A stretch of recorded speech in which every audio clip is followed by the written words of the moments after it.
Let's not mince words. Low grades or gaps in your application are less than ideal. If I'm reading your application and you have a 2.3 GPA or a 2-year gap in your resume, then I come across another application which is nearly identical but lists a 3.8 GPA with no gaps, I'm going to admit the other applicant. That said, it's not impossible to overcome these ostensible shortcomings. First, it's even more important to nail your essays and work your way into the heart of the admissions council. An exemplary essay can sway the decision in your favor. Second, you must utilize optional essays to transform your situation into values and virtues that make you a stronger candidate because of it. Let's talk about it. But first, if you're new here, welcome. I'm Chris from Mooshly.com. I have an English bachelor's with a creative writing concentration and an MBA. I'm a consultant and professional writer, and I've helped a lot of students improve their writing and get accepted to elite academic programs and institutions like Ivy Leagues, medical schools, law schools, PhDs, and graduate-level business programs. I frequently get asked for writing advice, so I put some of it out here to help you. I wrote a very thorough college essay introduction guide I highly recommend you check out.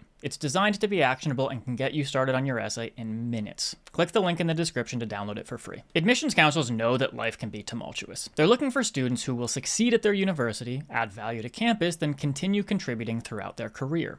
That might be an applicant with a 4.0, and it's your job to convince them you're that applicant, even if you've contended with rough patches. Sometimes I get the question, do I even need to address it?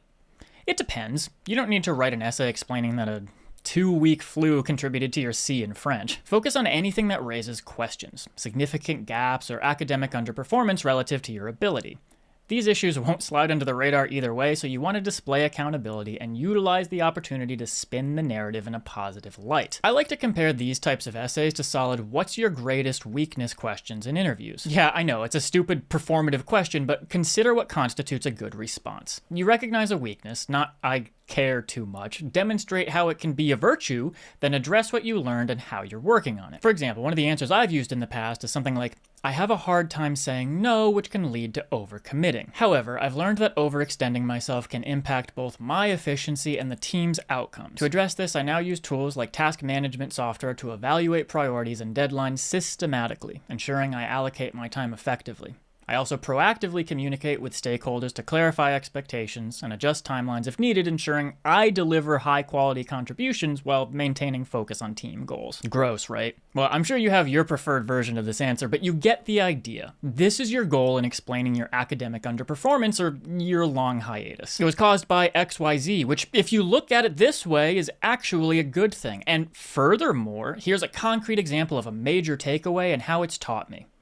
In fact, I'm better than an applicant who hasn't had to overcome this problem because the lesson and change in my behavior has been profound. You know, I can't really give recommendations for what these details should be without knowing your story, but some common struggles I've encountered in these types of essays are challenges adjusting to remote learning during the pandemic, financial responsibilities like caregiving or financial struggles, unexpected life events like an illness or a family crisis, switching education systems, and pursuing a passion or an opportunity that didn't work out. Now here's a key point I'm not sure I've mentioned yet. Do not make your application about these shortcomings. Take advantage of the additional information section in your applications where you can provide context in a separate essay. You want to address the situation, control the narrative, then move on, not spend a single extra second on it or provide any unnecessary details. Practice concision in your essay and keep it simple. Use the "what's your greatest weakness" structure. Address what happened, turn it into a strength, and show what you did. Talk about how you've changed and what you've learned. Usually these essays' word counts don't leave room for superfluous explanations, but if you have additional space and nothing left to add,